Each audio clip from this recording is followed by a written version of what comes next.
Article 324 of the Constitution bestows the relevant powers, duties, and also the functions of the election commission. While Section 14 of the Representation of People Act 51 provides for conduct of elections to constitute a new Lok Sabha before the expiry of its current term. Taking into account these constitutional and legal provisions, various judicial pronouncements on issues, the Election Commission of India has taken into account these constitutional and legal provisions, various judicial pronouncements on issues. The Election Commission of India has made, in fact, attempted a very comprehensive preparation for the conduct of election to the 17th Lok Sabha in a manner that is free, fair, inclusive, accessible, ethical, participatory, and also festive. When independent India held its first general and assembly elections during 51-2, not everybody was convinced of our capacity to successfully conduct the exercise. In fact, democracies in the world, then numbering maybe around 40, most of them were very skeptical. But India, by conducting our elections, emerged as a, should I say, beacon light for the emerging democracies all over the world. The scale and complexity of the elections has only grown since then. The population of India increased 3.3 times between 91 and 2001 census. But there are other statistics also which have gone up sharply, as expected. Mahatma Gandhi said, democracy must, in essence, mean the art and science of mobilizing the entire physical, economic, and spiritual resources of all the various sections of people in the service of the common good of all. Keeping all this in view, this commission started preparing for elections for quite some time. We started with organizing a series of meetings with chief electoral officers of all the states and UTs in order to review various aspects of election preparedness. Video conferences with the chief secretaries, DGs, home secretaries, chief electoral officers, and police nodal officers from MHA and as well as from the states were held on 21st, 22nd, and 28th January to assess the overall law and order situation, state or UT specific areas of concern, and deliberate on the quantum of central armed police forces required.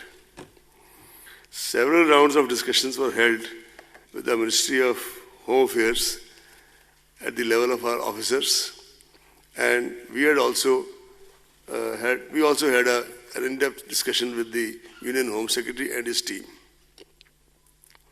The Commission also held deliberations with several key departments, especially railways, in order to ensure smooth movement and facilitation during the conduct of elections.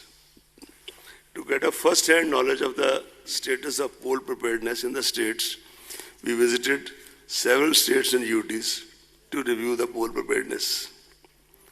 During these visits, there is a standard SOP which is followed by the Commission, and not just us, but before us also. This has been a tradition that first of all we start with interaction with the political parties. After that, we have the presentations by the CEO of the state, the police nodal officer of that state, and the central nodal officer from whichever CPF is designated for that state or UT. After that, we have a fairly in-depth interaction lasting maybe sometimes 10 to 12 hours, if not more, with the collectors, SPs, IGs, commissioners of police, wherever there is commissioner system, and all their colleagues. This is followed by a meeting with the central government regulatory departments, income tax, state excise, central excise, in order to talk about the expenditure monitoring. Then there is a meeting with the Chief Secretary, Home Secretary, and their colleagues, DGP and their colleagues. After doing all this, we report back to the media in a press conference in the state. And same process was followed this time also. While finalizing poll dates, examination schedules of various state boards, CBSE, other relevant factors like various festivals, including festivals which have religious kind of bindings, for example, when people are fasting, etc. Harvest season in certain parts of the country, as well as the inputs obtained from the weather department, are also adequately factored in. In fact, behind the scenes, I would like to tell you that our colleagues, the senior deputy commissioner and all his colleagues, they have been slogging for maybe months together to work out all these things. They do every time, they have done this time also. The Commission firmly believes that the purity of electoral roll is the foundation of credible elections. We have been constantly monitoring the health of the rolls in the country, and after the introduction of Aeronet, now we have a pan-India monitoring systems here in Delhi.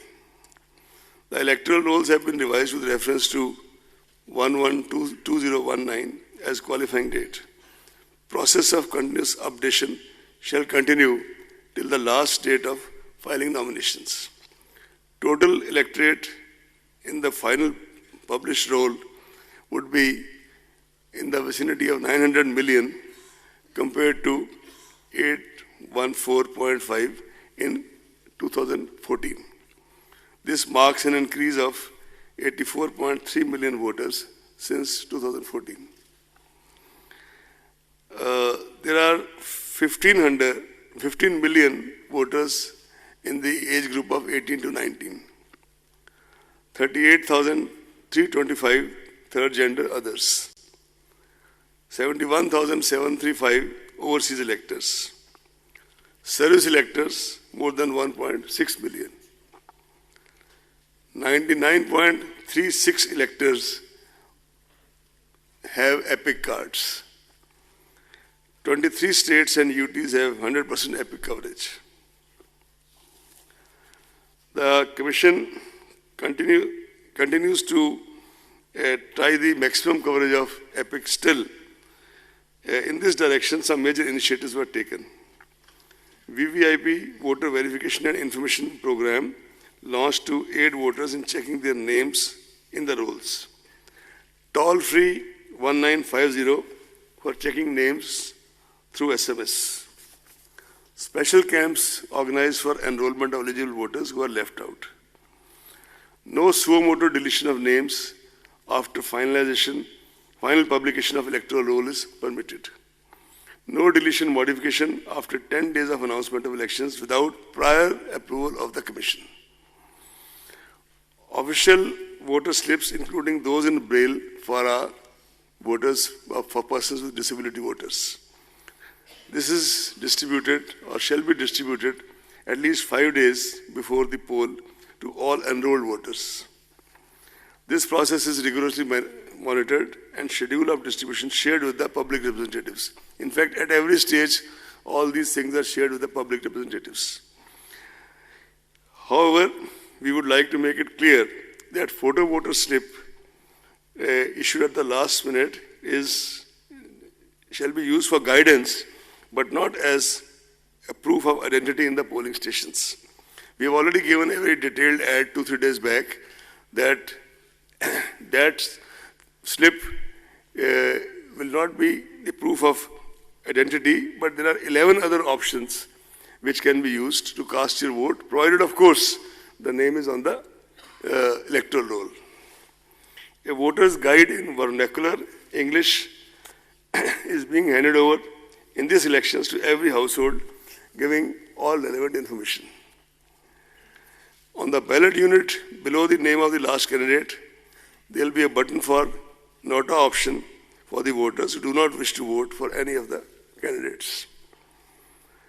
And as an additional measure to eliminate confusion in the minds of our voters, where you press the button in front of that, there's a photograph of the candidate also, so that you make a more conscious choice, seeing the photograph of the candidate for whom you want to vote.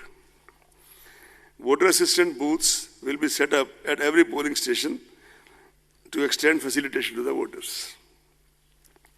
There are approximately 10 lakh polling stations this year as compared to 9 lakh in 2014, an increase of 10.1%. Why I have used the word approximately is that in some special circumstances, for example, exigencies of weather, snowfall, etc., with the permission of the Commission, a new or auxiliary polling station can be opened even at the last minute. Of course, before the elections. Assured minimum polling facilities at all polling stations like drinking water, electricity, shade, toilets, ramps, and a standard voting compartment are being provided. And these are monitored very closely by the Commission in the meeting with the collectors, video conferences, and the meeting with the Chief Secretary. Efforts are also being made to make voting comfortable, accessible, and sensitive, particularly to the needs of senior citizens, persons with disability, and ladies. VVPATs will be used with EVM at all polling stations in this election. Adequate number of both have been made available for smooth conduct of elections. The ballot units already reached the destination as per requirement, 23.3 lakhs. The control unit, 16.35 lakhs, and VVPATs, 17.4 lakhs. This also includes, by the way, reserve units, because as per the SOP, for example, if the control unit starts malfunctioning, then entire thing is changed. But if the VVPAT stops malfunctions, VVPAT is changed, something like that. And these are details. So accordingly, the requirement as well as the reserves have been worked out. The Commission has specified elaborate standard operating procedures for EVMs and VVPATs, including FLC, mock poll, two-stage randomization, mandatory VVPAT slip count in one randomly selected polling station per assembly segment. There are very stringent security and administrative protocols related to the machines, including their storage movement, usage, as well as handling reserve and VVPATs. In fact, after these 4 or 5 anecdotal incidents of the last 5 poll-gone states, new, fresh SOPs have been issued for making the last-mile transportation, even of the reserve EVMs, very, very stringent and rigid, including the putting of monitoring by GPS, etc. The Commission has laid a lot of emphasis on widespread demonstration and awareness activities at the assembly as well as booth level in order to familiarize as many voters as possible with EVM and VVPATs. Consequent on the schedule of announcement of general elections through the press note, the MCC for the guidance of political parties and candidates comes into effect from today itself in the entire country.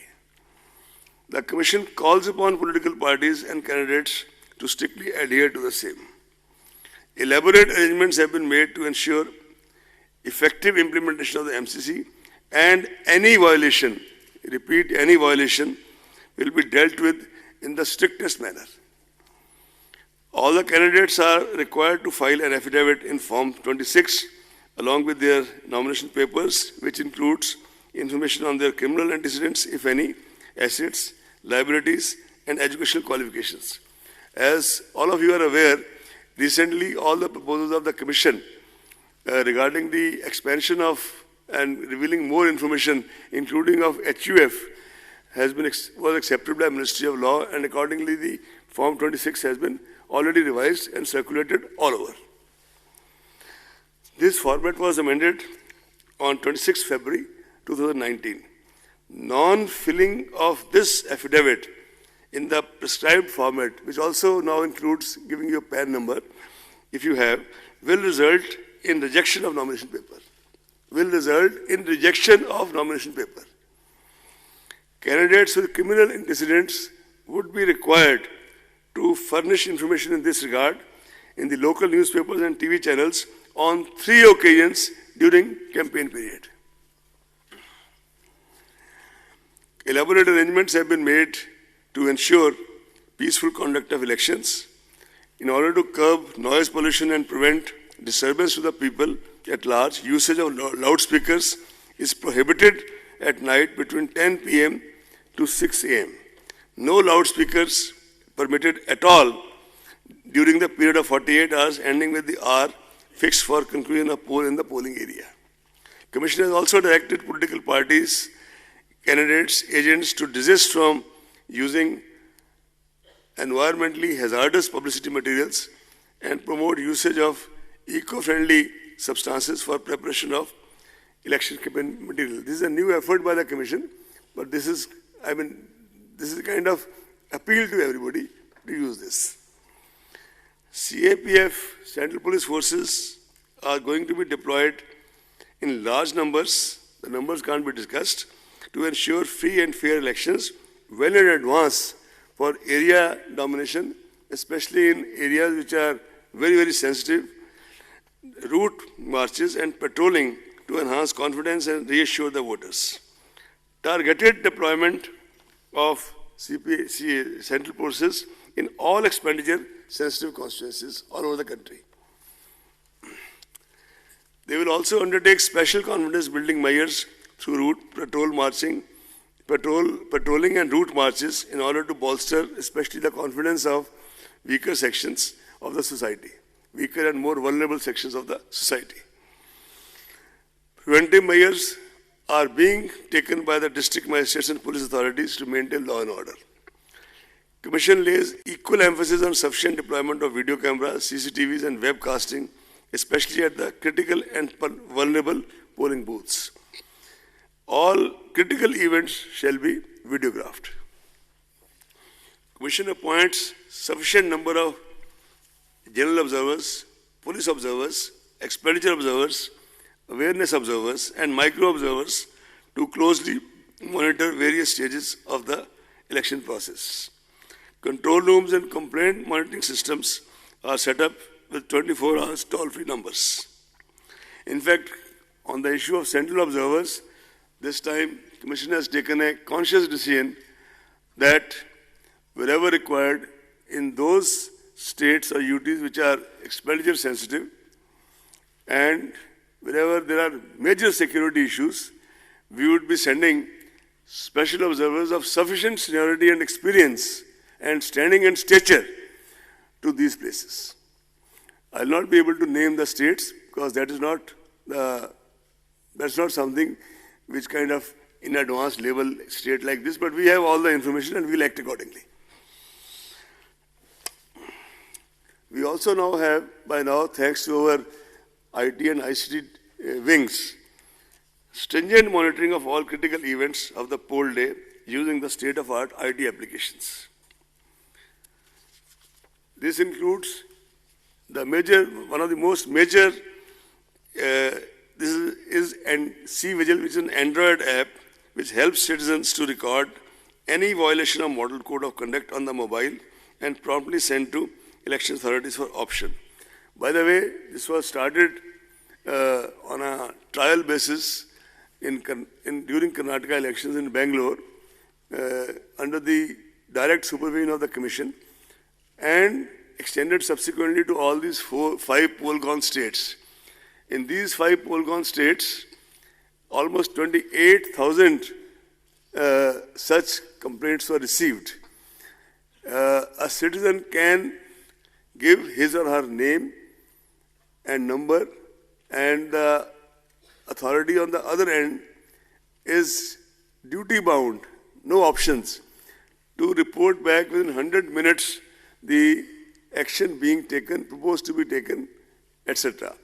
If a particular complainant feels vulnerable or is making a complaint about, say, large cash transaction happening somewhere and doesn't want his or her name to be revealed, in that case, the Commission will get it published in the local newspapers so that he or she becomes aware of the action taken and her privacy also protected. This is a major tool of citizen empowerment, and it is really the experience of these 5 poll-gone states. We are really hopeful that now when it is used pan-India, it will kind of add another dimension to the empowerment of our citizens. We also have started a PWD app for persons with disability for registration, modification, as well as to ask for doorstep facilities and wheelchair on the day of poll. We already have introduced, and we kind of monitored very closely, that all the permissions can be obtained on Suvidha candidate app, and they can also track their status. Samadhan is an integrated web portal for registering and resolving citizen information, suggestions, feedbacks, and complaints. This is another way of getting the feedback. As you are aware, the Commission for many years, under one of its former CECs, had started systematic voters education and electoral participation. That called SWEEP. This program is basically for dissemination, advocacy, and communication. And for this, comprehensive measures are undertaken for enhancing our contact with the voters and increasing their participation in this largest festival of democracy, Desh Ka Mahatyohar. This is being personally monitored by steered and monitored at the level of bureaucracy in the Commission by senior DEC, Administration and Planning, and his other colleagues, and Commission itself takes very regular account of this. Comprehensive measures are also being taken to reach out to the voters in the remotest corners through folk art, festivals, local festivals, Nukkad Nataks, and this time also we've started extensive use of community radio, and we are also embarking on the area of how to kind of, besides the print and electronic media, how to kind of enlarge our outreach through social media. The Commission has always considered engagement, considered media as an important ally and a rather potent force multiplier in ensuring an effective and efficient election management. Hence, the Commission has directed all CEOs of the poll-going states to have positive and progressive engagement and interaction with the media. Commission also requests the media to play a positive, proactive and constructive role in supplementing and facilitating our efforts towards delivery of free and fair elections. The media certification and monitoring committees have already been constituted at all the states and districts to deal with the problem of paid news and other media-related violations and pre-certification of political advertisements on electronic media. An additional member, a social domain media expert, is included now in the membership of the MCMC, this Media Certification and Monitoring Committee at the state and district level, so as to get inputs from his or her side. Candidates are required to furnish details of their social media account. All political advertisement on social media will also require pre-certification. All expenditure on campaigning advertisement on social media is to be included in the election expenditure account. All provisions of Model Code of Conduct shall also apply to the content being posted on social media by candidates and political parties. Based on the recommendations made by the committee appointed by the Commission regarding the further enlargement of Section 126 of RPA in sync with the new media and deliberations made with the various other stakeholders, social media platforms, the major steps are as follows. The intermediaries, viz. Facebook, Twitter, Google and YouTube, have committed in writing to ensure that any political advertisement published on their platforms will be certified from MCMC. Some IT applications are also being thought of to streamline it further and make the process less cumbersome. In fact, Commission has taken a stock of the IT applications being developed by our team, and maybe we'll introduce as a pilot project in some states to start with. Google and FB have also announced verification of political advertisers and ad archives with reference to advertisement buying. Social media platforms have committed to implement pre-certification, as I said earlier. To keep a check on election violations and menace of fake news and hate speech during the election period, social media platforms have told us that they have appointed dedicated grievance officers to take necessary and prompt action against the contents published on their platforms.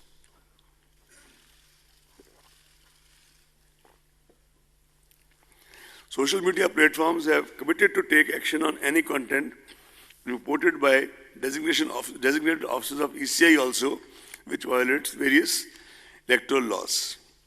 Internet and Mobile Association of India, in consultation with IAS, with ECI, is formulating a set of code of ethics for intermediary online platforms. This is a work in progress. Now I will start reading what you all have been waiting for.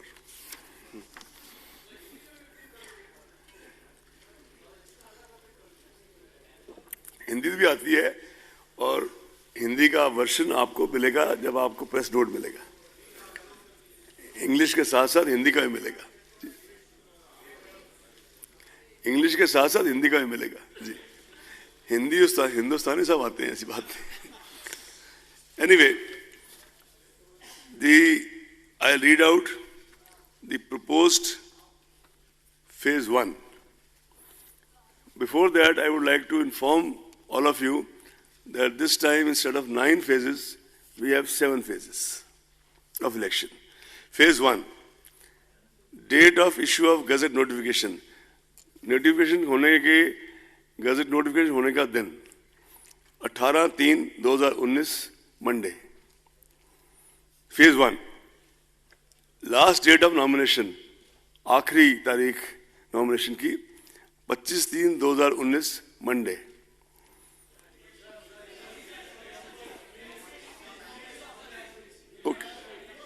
Okay.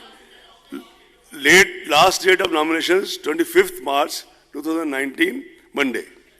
Date for scrutiny of nominations, 26th March 2019, Tuesday. Last date for withdrawal of candidature, 28th March, Thursday.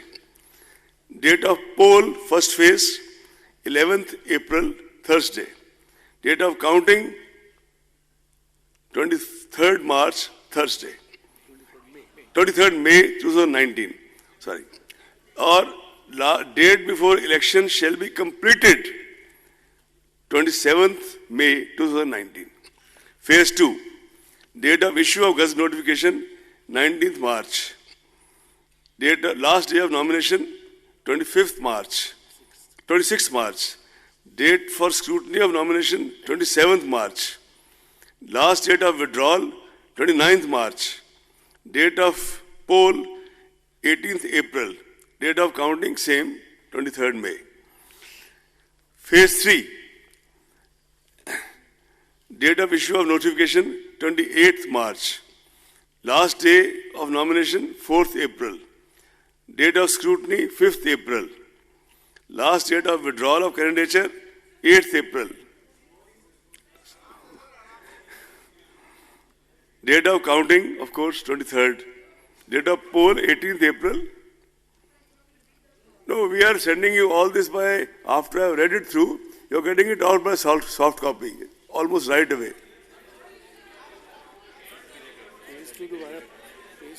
I'll read out the phase 2 again. Okay. No, I'll read out the phase 2 again because she's asked for it. Sir, hello. Phase 3, okay, thank you. Phase 3. Phase 3, date of issue of Gazette notification, 28th March. Last date, we'll come to that after this. We'll come to that after this. That is the second statement. Last date of nomination, 24th April. Phase 3. Date of scrutiny, 5th April. Last date for withdrawal of candidature, 8th April. Date of counting, 23rd May. Date of counting. Date of poll, 23rd April.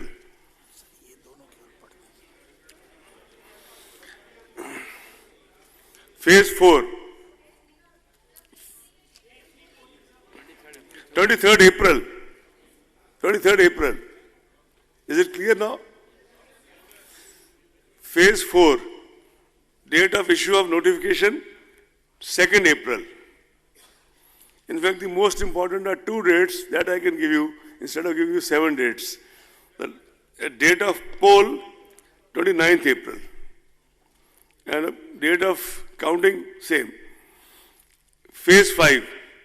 Date of issue of Gazette notification, 10th April.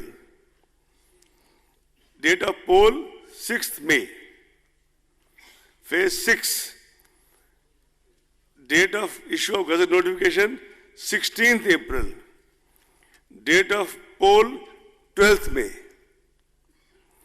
Phase 7. Date of issue of Gazette notification, 22nd April. Date of poll, 19th May. And all, sorry, I'll repeat the date of poll. First phase, 11th April.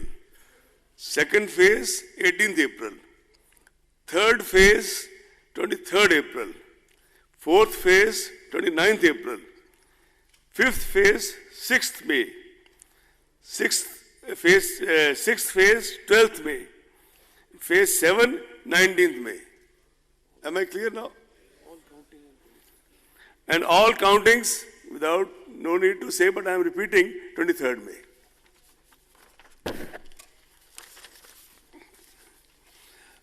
Now the Lok Sabha state-wise details if you want, or otherwise I'll just tell you that in phase 1, there are total 543 constituencies as you are all aware. Phase 1 is 91. In 20 states, phase 1 is 91 in 20 states. Phase 2 is 97 in 13 states. Phase 3 is, phase 1 is 91 constituencies in 20 states. Is it clear? Phase 2 is 97 constituencies in 13 states. Is it clear? Phase 3 is 115 constituencies in 14 states. When I say states here, it also means states and UTs. Phase 4 is 71 constituencies in 9 states.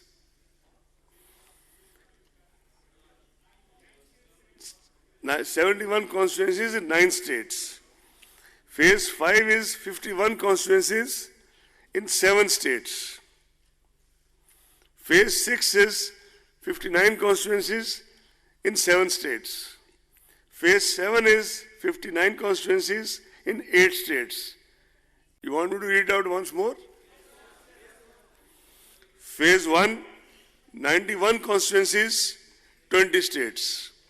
Phase 2, 97 constituencies, 13 states. Phase 3, 115 constituencies, 14 states. Phase 4, 71 constituencies, 9 states. Phase 5, 51 constituencies, 7 states. Phase 6, 59 constituencies, 7 states. And Phase 7, 59 constituencies, 8 states. The notification, the formal notification of by-elections, all the seats, etc., is being made separately today itself. Jammu Kashmir.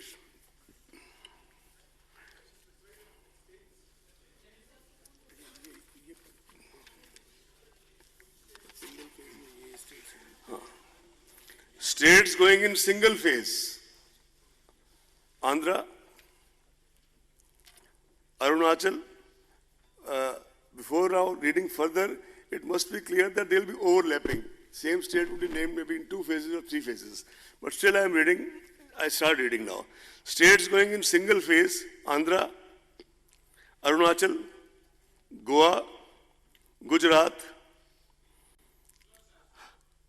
Andhra, Arunachal, Goa, Gujarat, Haryana, Himachal Pradesh, Kerala, Meghalaya, Mizoram, Nagaland, Punjab, Sikkim,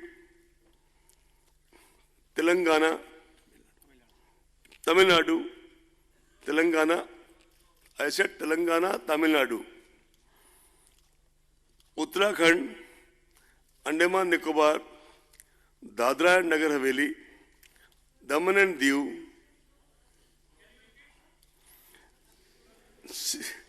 all right. You have waited for so long, I'll repeat. Tamil Nadu, Telangana, Uttarakhand, or you want me to repeat from the beginning? Andaman Nicobar, Dadra Nagar Haveli, Daman and Diu, Lakshadweep, Delhi, Pondicherry, Chandigarh. In all 22 states going in single phase. States undergoing 2 phases. Karnataka,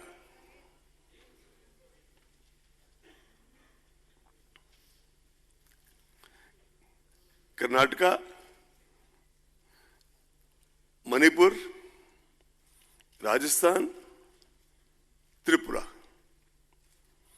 States undergoing 3 phases. Assam, Chhattisgarh. States undergoing 4 phases. Jharkhand. 3rd phase, Assam, Chhattisgarh. 3 phases. 4 phases, Jharkhand, Madhya Pradesh, Maharashtra, Odisha. Jharkhand, Madhya Pradesh, Maharashtra, Odisha. 5 phases, Jammu Kashmir. 6th phase, no state. 7th phase, Bihar, Uttar Pradesh, West Bengal. Uttar Pradesh, West Bengal. And now I'll read out once more. First phase, 22 states and UTs. Second phase, 4 states and UTs. 2 phases, 4 states. 3 phases, 2 states. 4 phases, 4 states. 5 phases, 1 state. 7th phase, 3 states. You see, the issue also is that there has to be ensured the movement of the CPFs from one place to the other, and they go by trains, etc., and then they require some time for initial settling down, which is how all this has been done. Now Jammu Kashmir. No, before that, sir, each state and which are the states and the date of polling. So we have it. No, please. Sorry? Please read the date. Sir, it's being sent to you now. No, what are the copy. Just now. Sir, 7 phases states? That's the most important basic information. Nobody knows. Like Andhra is going to on which date? Phase 1, Andhra, all the 25 seats. Phase 1. 11th April.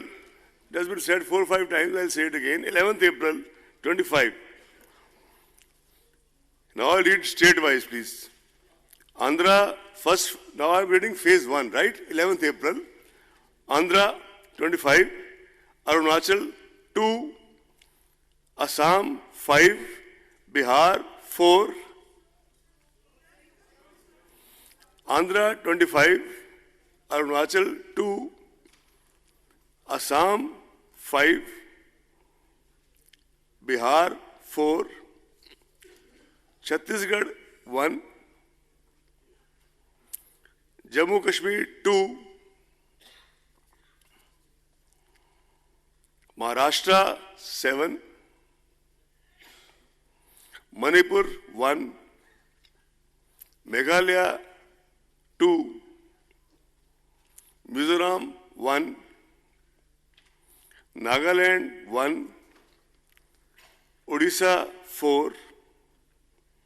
Sikkim, 1. Telangana, 17. Tripura, 1. Uttar Pradesh, 8. Uttarakhand, 5. West Bengal, 2. Andaman Nicobar, 1. Lakshadweep, 1. Total, 91. Am I clear now? Phase 2. Assam, 5. As said earlier, phase 2 starts from 18th April. Assam, 5. Bihar, 5. Chhattisgarh, 3. Jammu Kashmir, 2. Karnataka, 14, 1-4. Maharashtra, 10. Manipur, 1. Odisha, 5. Tamil Nadu, 39. Tripura, 1. Uttar Pradesh, 8. West Bengal, 3. Puducherry, 1. Total, 97. Phase 3, starting from 23rd April, Assam, 4. Bihar, 5. Chhattisgarh, 7. Gujarat, 26. Goa, 2. Jammu Kashmir, 1. Karnataka, 14. Kerala, 20. Maharashtra, 14. Odisha, 6. UP, Uttar Pradesh, 10. West Bengal, 5. Dadra and Nagar Haveli, 1. Daman and Diu, 1. Total 115, spanning 14 states and UTs. Phase 4, starting 29th April. Bihar, 5. Jammu Kashmir, 1. Jharkhand, 3. Madhya Pradesh, 6. Maharashtra 17, Odisha 6,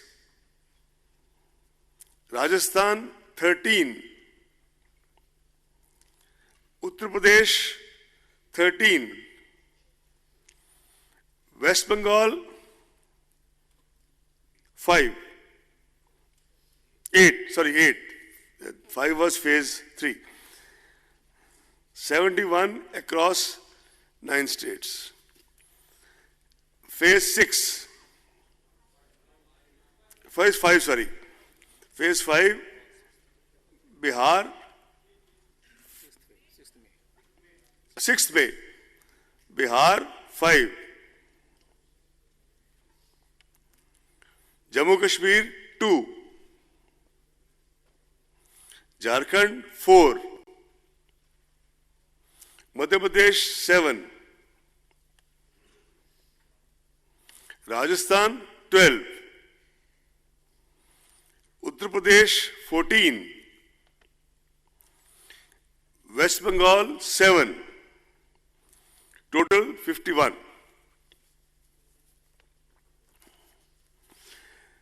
Phase 6 starting 12th May.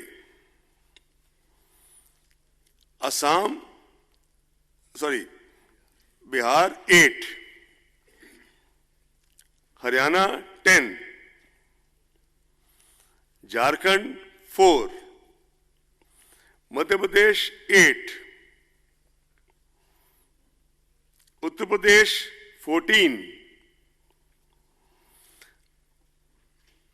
West Bengal 8. National Capital Territory of Delhi 7. Phase 7 starting 19th May. Total phase 6 59. Phase 7 starting 19th May. Chhattisgarh 8. Bihar 8. Not Chhattisgarh, Bihar, I stand corrected. Jharkhand 3. Madhya Pradesh 8. Rajasthan 13.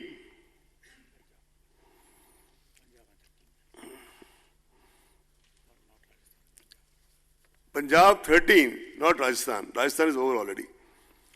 Punjab 13. West Bengal 9. Chandigarh 1. And UP 13. Himachal 4. Total 59. This is the states.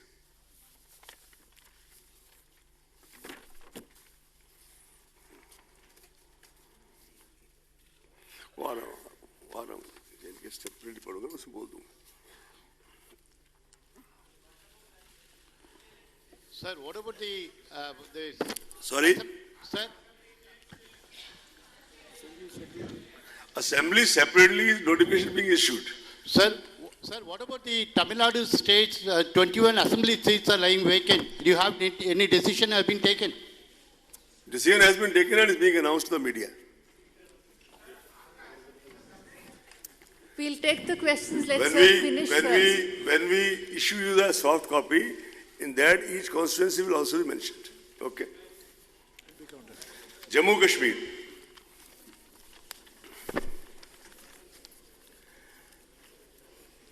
After holding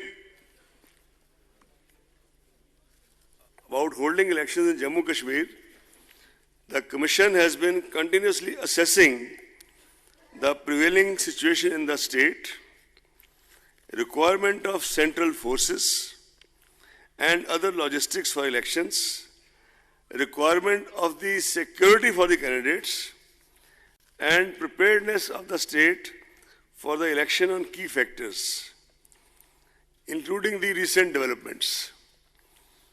The Commission had conducted several rounds of review meetings with state administration of Jammu Kashmir, with MHA, including Home Secretary and his team. State government of Jammu Kashmir and the Union Home Ministry had sent detailed and specific inputs to the Commission regarding holding elections in the state. In fact, we had sought the comments from the MHA quite early to assess the situation and level of preparedness.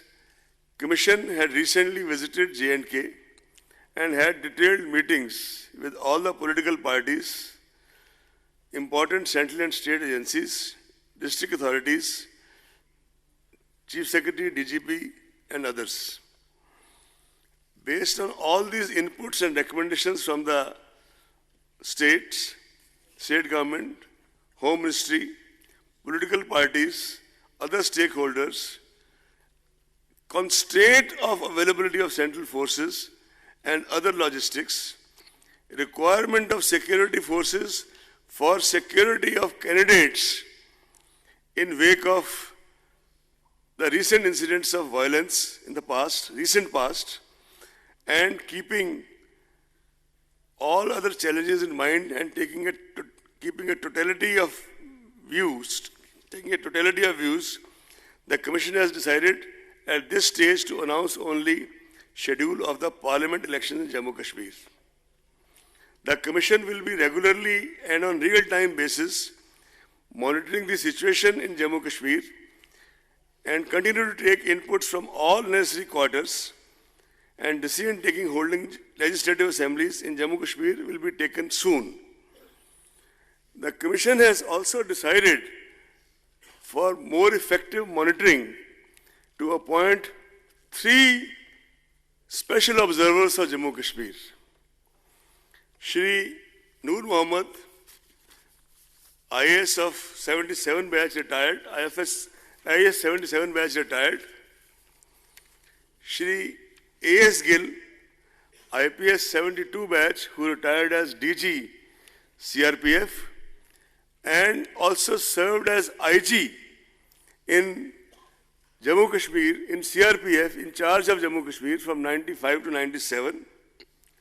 Shri Vinod Jutshi, 82 batch, who has served in the Election Commission for almost 6 to 7 years, and I think most of you know him as it is. Shri Noor Mohammadji has occupied various positions like Secretary, National Disaster Management Authority, Member Secretary, NCR Planning Board, Chief Electoral Advisor, UNDP Kabul, International Election Commissioner, Afghanistan in the 2005 Parliament elections,